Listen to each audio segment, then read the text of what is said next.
Mark Selby is one of the best snooker players today. His safety game masterclass, mental toughness, amazing scoring skills made him multiple times ranking events winner, 3 times Masters Champion, 3 times World Snooker Champion, and for more than 4 years, he was holding #1 spot in the World Snooker ranking list, which is incredible achievement.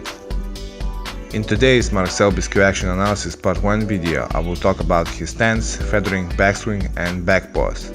Let's get started.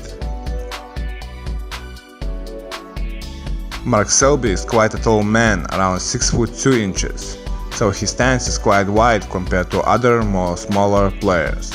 Slightly wider stance position helps him to keep his stance on the balance and feel more comfortable and relaxed.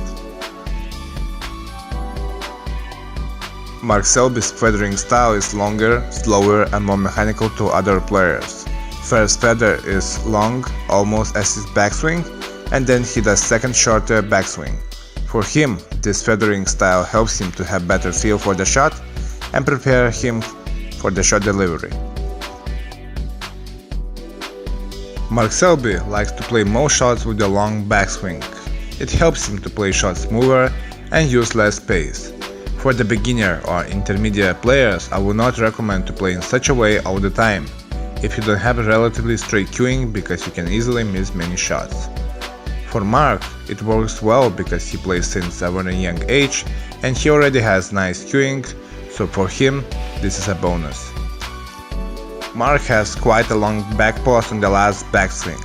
Usually, snooker players choose between front pause before backswing or the back pause. So, for Mark, back pause suits better and helps him to focus better, relax cueing arm and deliver cue on the straight line. On the second part of Mark Selby's Q-Action Analysis video, I will talk about his grip position, safety game and body movement before cue delivery. See you later.